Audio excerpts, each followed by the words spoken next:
BRS chief KCR governor ప్రసంగానికి రావడం కాదు, అసెంబ్లీలో చర్చలకు రావాలన్నారు సీఎం రేవంత్ రెడ్డి. డీలిమిటేషన్ అనేది లిమిటేషన్ ఫర్ సౌత్ అన్నారు. గాంధీ కుటుంబంతో తనకు మంచి అనుబంధం ఉందన్నారు. తాను ఎవరో తెలియకుండానే పీసీసీ సీఎంగా చేశారన్నారు.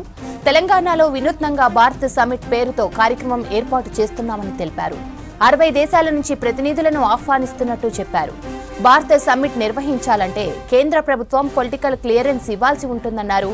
ఆ విషయంపైనే విదేశాంగ శాఖ మంత్రి జైశంకర్ ని కలుస్తున్నట్లు చిట్చాట్లు తెలిపారు.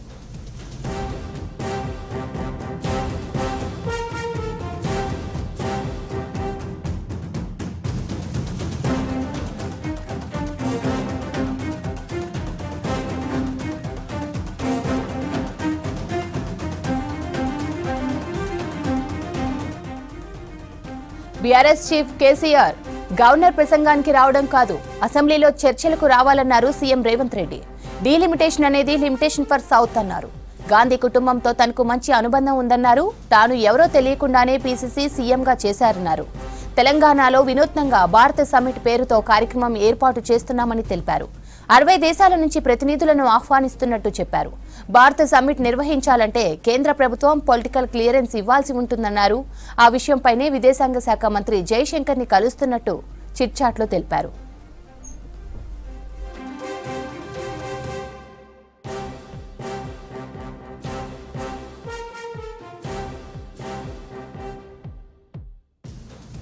బీఆర్ఎస్ చీఫ్ కేసీఆర్ గవర్నర్ ప్రసంగానికి రావడం కాదు, అసెంబ్లీలో చర్చలకు రావాలన్నారు సీఎం రేవంత్ రెడ్డి.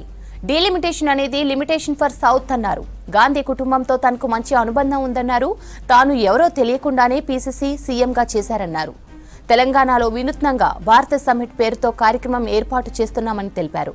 60 దేశాల నుంచి ప్రతినిధులను ఆహ్వానిస్తున్నట్టు చెప్పారు. భారత సమ్మిట్ నిర్వహించాలంటే కేంద్ర ప్రభుత్వం పొలిటికల్ క్లియరెన్స్ ఇవ్వాల్సి ఉంటుందన్నారు. ఆ విషయంపైనే విదేశాంగ శాఖ మంత్రి జైశంకర్ ని కలుస్తున్నట్టు చిట్చాట్లో తెలిపారు.